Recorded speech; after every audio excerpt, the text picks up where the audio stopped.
To saluer bino na kombo na Yesu Christo azali sauveur ya mokili mobimba. Ezali pasteur Léon Kakudi ya église ya restauration na Gaulois na Irlande.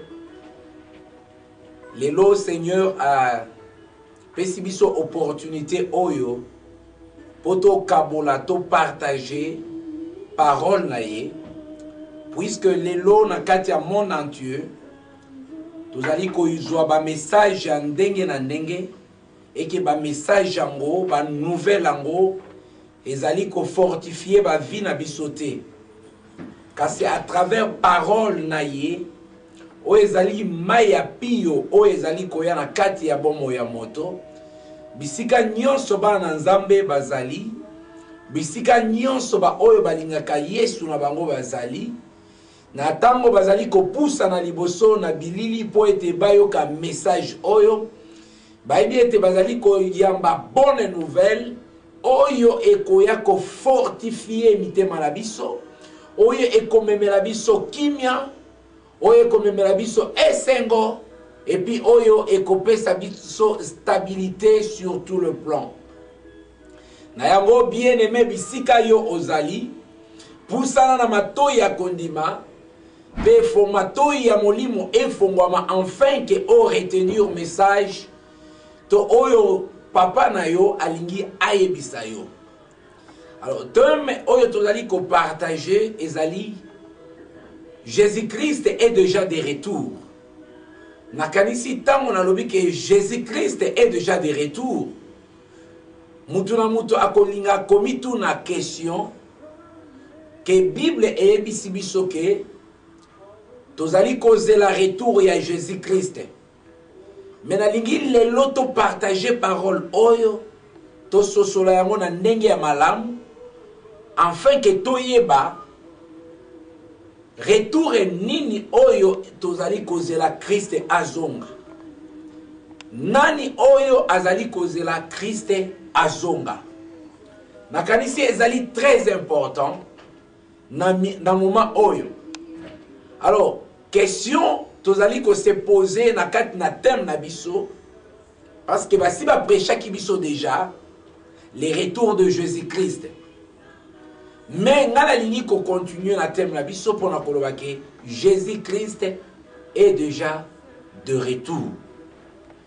Et à la lumière des Écritures, tokokende ko découvrir ensemble pourquoi topesi thème na biso Jésus-Christ est déjà de retour. Et puis retour na ye et salemaki quand et puis wapi parce qu'il y a des promesses tango azali komata alobi ke ndenge na kei na kozonga ndenge na kei. Alors akendaki ndenge nini pe akozonga ndenge nini ezali parmi ba question toko traiter au niveau na katia enseignement na biso to message na biso ya pokwa na lelo. Et pourquoi tolingi to pesa yango puisque à un certain moment donné tozali komona na c'est comme si ba verset mususu tolobaka ezana tina moko te ke toloba yango na kati na biso mais ebongi ete po ete ba verset wana et se matérialiser et se réaliser na kati na biso et bongi foi na biso ezala plonger na kati ya véritable parole. Et ce qui foi na biso eza versé na kati ya véritable parole ya révélation te et kozala pasi mingi po ete to recevoir makambo ya molimo.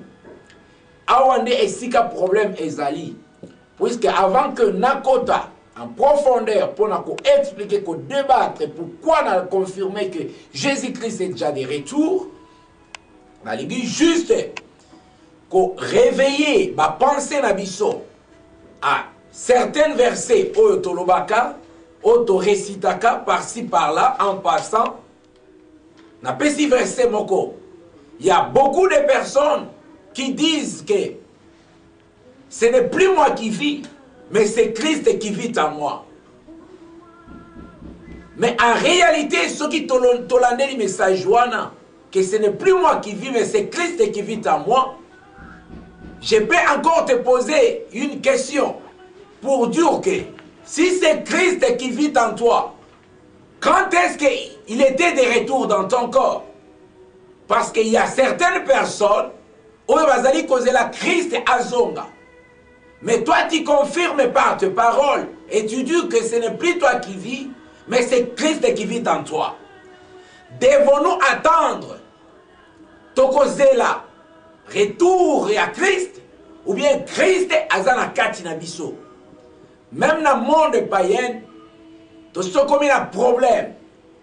Peut-être que la Bible s'est contredit. Il n'y a pas de contradiction dans la parole de Dieu.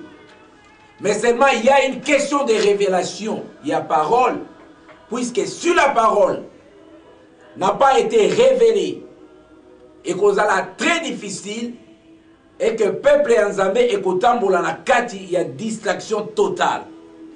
Mais ce qui parole est comme révélé, tolomboli yango na niveau ya logos et côté na niveau ya rema, à ce moment-là, tu comprendre quel est le message où il y a derrière, il y a logos, pour atteindre capacité, pour atteindre pensée en Zambé. Et c'est pourquoi, dans 4e verset, au bien-aimé, Nautiko réciter juste une courte verset pour dire que Jésus-Christ est déjà de retour. Parce que nous entendons, Batomususu, Bazako confirmer ango, na kati ya parole na bango. Alors, nalingaki ensemble, totala, quand est-ce que Jésus, alobaki na batu tango azali kokende, to kende kotanga na livre ya Actes des Apôtres, et à partir du livre ya Actes des Apôtres, na chapitre 1er, kuna tokomona comment est-ce que na bani na verset Actes chapitre 1 verset 6 jusqu'à 11. Alors les apôtres réunis lui demandèrent: Seigneur, est-ce que c'est en ce temps que tu rétabliras le royaume d'Israël? Il leur répondit: ce n'est pas à vous de connaître le temps ou le moment que le Père a fixé de sa propre autorité. Mais vous recevez une puissance, le Saint-Esprit survenant sur vous, et vous serez mes témoins à Jérusalem, dans toute la Judée, dans la Samarie et jusqu'aux extrémités de la terre. Après avoir dit cela, il fit élever pendant qu'il regardait, et une nuée les déroba à leurs yeux. Et comme il avait le regard fixé vers le ciel pendant qu'il s'en allait, et voici des hommes vêtus de blanc leur apparirent et dirent: Hommes galiléens, pourquoi vous arrêtez-vous à regarder au ciel? C'est Jésus qui a été enlevé au ciel du milieu de vous, reviendra de la même manière que vous l'avez vu allant au ciel. Voilà, bien aimé, à partir du verset Oyo, il y a plusieurs personnes qui vont développer que oui, Jésus a l'obaki apôtre naye, alors que Jésus Oyo bomoni ndenge amati, akoya ndenge moko, le ndenge ye auti komata. Et il y a un verset qui appuie que tout est le verra. Misonyonso et comment naye. Oui, c'est vrai. Maintenant, la question est celle-ci. Comment est-ce que Jésus, tango auti kosala komata, na miso ya ba apôtre naye, et puis à promettre bango était ba quitter Jérusalem était jusqu'à ce que consolateur il faut à revenir, jusqu'à ce que le consolateur a revenu. Na kosima consolateur te juste la lingina pesa détail Jésus-Christ, tango amataki physiquement ou bien amataki spirituellement. Azaki na un corps spirituel ou bien azaki na un corps physique. Question de yango wana. Puisque Jésus, tango amataki, tokotalango à la lumière des Écritures. Puisque na kati ya corps physique, nzoto oyo tozana yango, eza rempli na ba faiblesse. Okomona na Galates chapitre 5 verset 19 à 21. La Bible déclare les œuvres de la chair. Chair oyo tozali ko porter, ezali na ba faiblesse, tellement de faiblesse.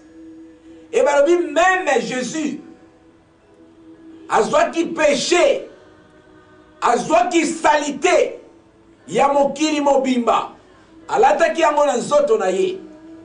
Donc les corps que Jésus avait avant, ces corps ezaki corps moko ya masumu, et corps wana ekokaki jamais komata ekene na enlèvement.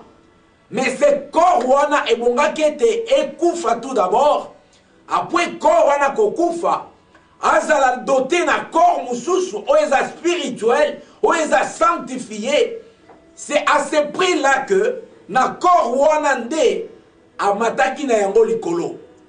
C'est pour dire que ce qui totali yango très bien.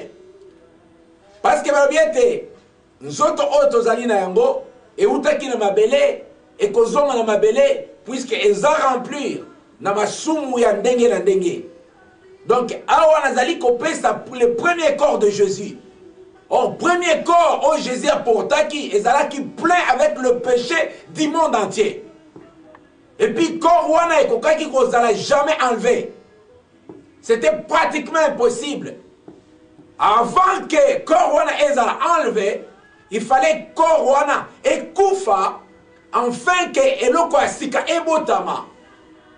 À partir eloko ya sika kobotama na kati na ye, corps oyo bakodote ye na deuxième na nouvelle naissance na ye, nde yango wana akomata na yango. Voilà, en passant, tokotanga dans le livre de Marc, chapitre 15, verset 37. Et là, tokotala, qu'est-ce que la Bible nous dit? Nous avons dans le livre de Marc, chapitre 15, au 37e verset. Je lis dans Marc 15, verset 37. La Bible dit ceci. Mais Jésus, ayant poussé un grand cri, expira. C'est-à-dire que nzoto ya liboso ya Christ azalaki nango ekufaki totalement. Donc Jésus, avec le premier corps, qui était le symbole du premier Adam, oyo atonisamaki akweyaki na kati ya jardin, corps wana ekufaki, et puis corps wana retournaki na mabele, ezalaki détruit. Et puis na péché nyonso ezalaki détruit. Alors à sa résurrection, Jésus, ce qui totangaki na acte chapitre